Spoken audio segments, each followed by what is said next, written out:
Hey guys, welcome back to Hoops Exclusive. Your boy Jay here. The USA just defeated the France team in the Olympic gold medal final, and what a game it was. I mean, the USA could have potentially just blown them out, but it was closer than we all thought. It was back and forth, but in the end, the USA are just too good. And all credit to France, actually. They actually beat the USA in the group stages there. The USA were actually down 15 points in the semi-final to my Aussie boys, but we just don't have enough talent at the end of the day, and the USA are obviously filled with talent. But I guess this gold medal won by the USA was all about one player, and that's Kevin Durant. I mean, let's just check the scores here. Kevin Durant, 29 points in the gold medal game, had 21 at halftime, and was just an absolute beast. The most unguardable player that I've probably ever seen, and he just really carried those young boys all the way to the gold medal, so full credit to them. And it's just good to see players like Jason Tatum, Devin Booker in the mix there and getting a gold medal for USA. We all predicted that they would win this gold medal, and it just goes to show, how much USA are fully invested in all these young players coming through.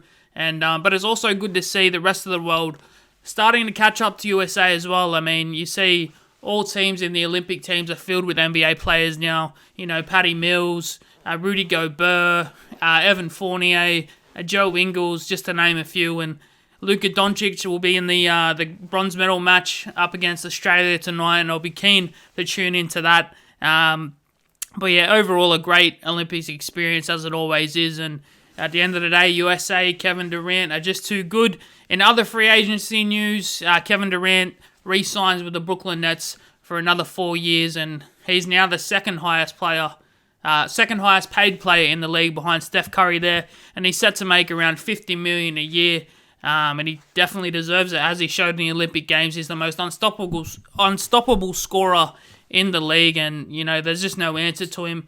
6'11", can pull up from the spot. He's actually turned into an elite defender as well, and in my opinion, he's right up there with LeBron James as the best player, if not the best player in the NBA at the moment. In other free agency news, Kawhi Leonard is set to re-sign with the Clippers as well. We all saw that coming, but, it's just so weird. Everything that Kawhi Leonard does is just really weird. It's just everything he does the opposite to what people think he's going to do, and there's just no sense of what he's going to do. But, at the end of the day, he could only really sign with the Clippers. The only team that had cap space to sign him was OKC, and it just doesn't make sense for him to sign with OKC. So he's going to go back to the Clippers. He's going to rehab his ACL injury. Whether or not he comes back this year or not, we're yet to see. But with an ACL injury, it's at least 9 months on the sideline, depending how significant the injury is. So we'll have to keep a close eye on what Kawhi Leonard's status is going to be throughout the season. But I think you'll find that even when Kawhi Leonard comes back, the Clippers may not have enough against the like of the Warriors and the Lakers and teams like that. But in saying that, he could come back, and the quality of player Kawhi Leonard is, he could do some good things for the Clippers there. But for the foreseeable future, they have Paul George and Kawhi Leonard locked up. And, defensively, they're going to be one of the best teams in the league when you have those two players. They also re-signed Reggie Jackson, and wow, looking back at it, what a phenomenal series Reggie Jackson had with the Clippers there. He honestly looked like the best point guard in that series against the Suns, and probably the best point guard, all throughout the playoffs. I mean, he had a phenomenal series when Kawhi went down, and even before that, he was playing lights out, shot the three ball at an amazing rate. And it's just good to see Reggie Jackson playing some good basketball. He even said it in the press conference himself after the finals that the Clippers really saved him in terms of wanting to play basketball, because, there was moments there that he didn't even feel like playing basketball anymore. So it's good to see him in a good space. I think he signed a 2-year deal for about $22 million, so that's $11 million a season, and it's good to see him back to playing, at his best. Some other news.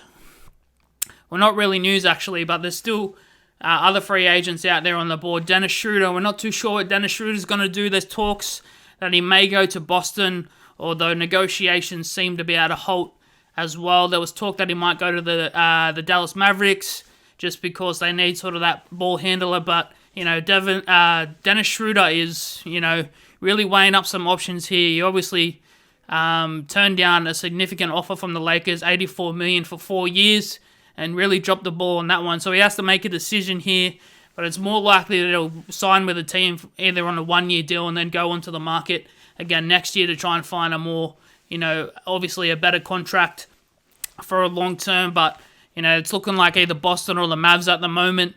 And then Lauri Markkanen at the Bulls. Whether or not the Bulls should keep him. If I'm the Bulls, I do keep him. I'm not sure why they even want to get rid of him because, in my opinion, he's one of the best young stretch bigs in the league. But for some reason, they're really down on him. I think they're really high on Patrick Williams. That might, play a role in that. But with DeMar DeRozan and cats like that coming in, I think he could be, play a good role off the bench for the Bulls. But we'll have to wait and see on that. Who's out there still? We have Josh Hart from the Pelicans as well, a restricted free agent. I'm getting this sense that Josh Hart doesn't want to go back to the Pelicans. I think, him and Lonzo Ball, when they went to the Pelicans, they didn't really like the whole situation of playing for the Pelicans, but we'll wait and see on that one. And again, Josh Hart's a great young player that can come off the bench. He's scrappy on defense, and he's a really underrated rebounder. That's really all I have on the updates on free agency. Team USA get the gold medal, as we knew they would, but shout out to France and Australia and Slovenia in particular, who Slovenia battle out for the bronze medal against Australia later today or tonight, depending where you are in the world. But that's all I have on the updates. Let me know what you guys think about Team USA's victory and the free agents that are still on the board. It's been your boy Jay from Hoops Exclusive. I'll catch you guys in the next one. Peace.